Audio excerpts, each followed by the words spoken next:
Assalamualaikum warahmatullahi wabarakatuh. Alhamdulillahirabbil alamin.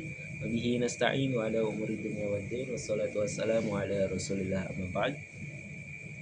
Perkenalkan, nama saya Lalu Muhammad Amar Fatayan dari Prodi Hukum Ekonomi Syariah angkatan 24. Kali ini saya akan menjelaskan tentang kitab As-Siyasah Asy-Syariyyah karangan Ibnu Taimiyah.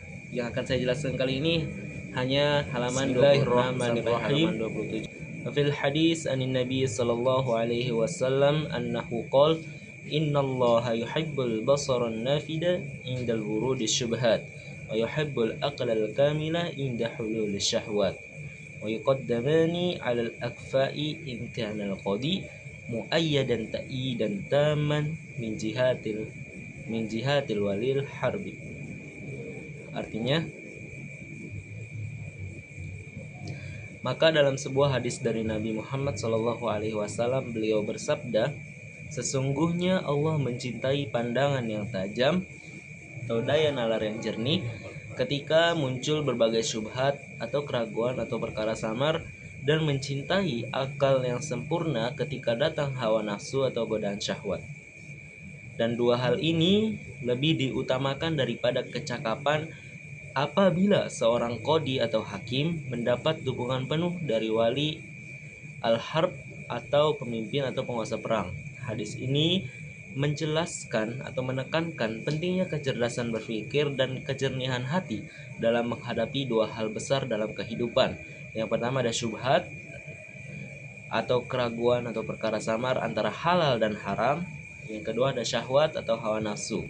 Wa yuqaddamul akfa'u in kana al-qada yahtaja ila quwwatin wa i'anatin lil qadi aktsaru min hajatihi ila mazidil ilmi wal wara' fa innal qadi al-mutlaq yahtaju ay yakuna 'aliman 'adilan qadiran bal wa kadzalika kullu walin lil muslimin wa ayyu sifatin min hadhihi sifat naqasat zaharal khalalu bisababihi wal kafa'ah imma bi qahrin wa rahbatin wa imma bi ihsanin wa raghbatin wa fil haqiqah fala budda minhuma. Artinya, dan dalam keadaan tertentu yang lebih cakap lebih diutamakan apabila jabatan kehakiman atau peradilan membutuhkan kekuatan dan bantuan bagi hakim lebih daripada sekedar tambahan ilmu dan ketakwaan. Sebab seorang qadi atau hakim yang memiliki wewenang penuh haruslah seseorang yang berilmu, adil, dan mampu. Bahkan demikian pula halnya dengan setiap pemimpin bagi kaum muslimin. Apabila salah satu dari sifat-sifat tersebut kurang, maka akan timbul kekacauan karenanya. Sifat-sifat tersebut itu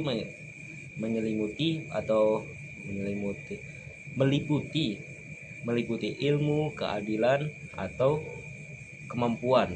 Apabila salah satu dari itu kurang, maka akan timbul kekacauan karenanya. Adapun kecakapan bisa berupa kekuatan dan ketegasan yang menimbulkan rasa segan, atau berupa kebaikan dan kasih sayang yang menimbulkan rasa cinta, dan pada hakikatnya keduanya diperlukan. Nah, di bagian ini Ibnu Sina menjelaskan prinsip dalam menunjuk Ibnu Taimiyah menjelaskan prinsip dalam menunjuk hakim atau pemimpin dalam Islam. Kadang yang lebih cakap secara manajerial dan kuat lebih diutamakan dibandingkan yang lebih alim dan wara' jika situasinya membutuhkan kekuatan dan kemampuan pemimpin. Namun idealnya seorang pemimpin atau hakim memiliki 3 sifat utama. Yang pertama, alim atau berilmu. Yang kedua, adil. Yang ketiga, qadir. Kekurangan salah satu dari 3 sifat ini akan menimbulkan kerusakan atau ketidakseimbangan dalam pemerintahan. Sementara kafa'ah atau kecakapan dapat muncul dalam 2 bentuk kepemimpinan. Yang pertama dengan kekuatan dan ketegasan, efeknya menimbulkan rasa takut yang positif. Yang kedua, atau dengan kelembutan dan kebaikan yang menemukan cinta dan loyalitas. Dan pemimpin yang ideal harus mampu menggabungkan keduanya. Kita lanjut ya. Wasu'ila ba'dul ulama iza lam yujad may yuwallal qada illa alimun fasiq aw jahiluddin فأيهما يقدم فقال إن كانت الحاجة إلى الدين أكثر لغلبة الفساد قدم الدين وإن كانت الحاجة إلى العلم أكثر لخفاء الحكومة قدم العالم وأكثر العلماء يقدمون الدين فإن الأئمة متفقون على أنه لا بد في متولي من أن يكون عدلا أهلا للشهادة. Dan sebagian ulama pernah ditanya, apabila tidak ada orang yang dapat diangkat menjadi hakim kecuali orang alim atau berilmu namun fasik, atau seseorang yang beragama tetapi jahil atau tidak berilmu, maka siapakah yang harus didahulukan? Maka para ulama pada masa itu menjawab, jika kebutuhan terhadap agama lebih besar karena maraknya kerusakan moral, maka dahulukan orang yang beragama. Namun, jika kebutuhan terhadap ilmu lebih besar karena banyaknya perkara hukum yang samar, maka dahulukan orang yang berilmu. Dan kebanyakan ulama lebih mendahulukan orang yang beragama karena para imam sepakat bahwa siapapun yang memegang jabatan atau kekuasaan haruslah seorang yang adil dan layak menjadi saksi. Islam, teman-teman, menekankan bahwa dalam memegang jabatan publik, keadilan dan integritas moral lebih penting daripada kecerdasan atau kemampuan teknis, sebab ilmu tanpa agama akan menimbulkan kezaliman, sedangkan agama tanpa ilmu masih bisa diarahkan dan diajarkan.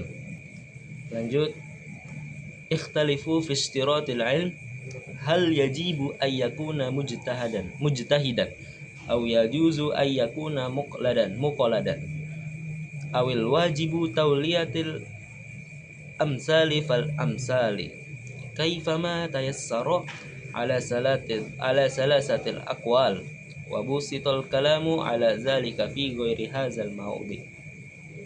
Yang artinya, para ulama berbeda pendapat mengenai syarat ilmu bagi seorang hakim.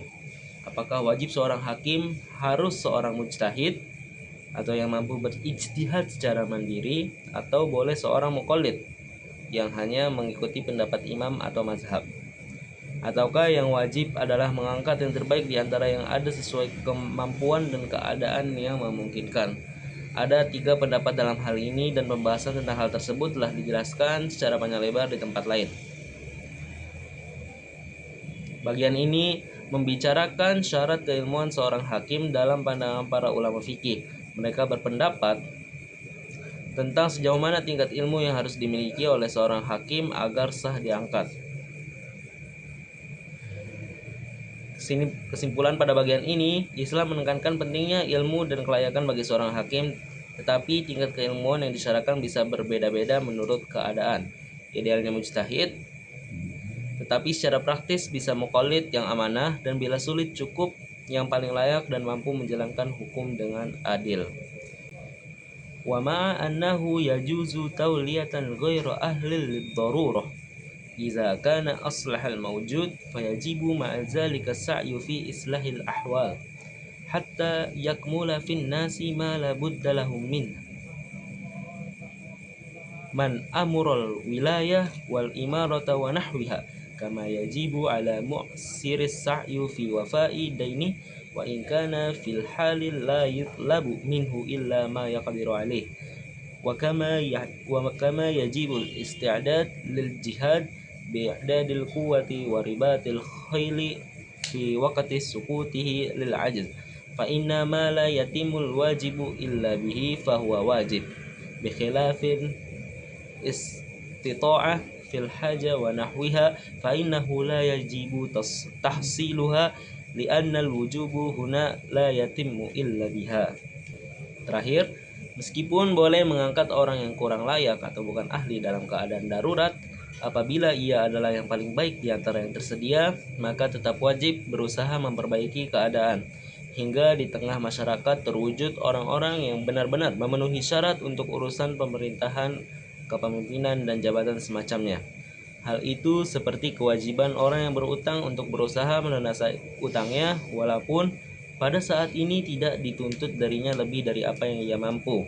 Dan seperti pula kewajiban mempersiapkan diri untuk jihad dengan menyiapkan kekuatan dan kuda perang pada masa ketika jihad tidak bisa dilakukan karena kelemahan sebab.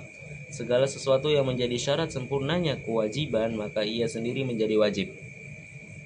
Berbeda halnya dengan kemampuan dalam ibadah haji yang tidak diwajibkan, yang tidak wajib diusahakan untuk diperoleh. Karena kewajiban haji baru berlaku ketika kemampuan itu sudah ada, bukan sebelumnya. Bagian ini menegaskan prinsip realistis tapi progresif dalam syariat Islam.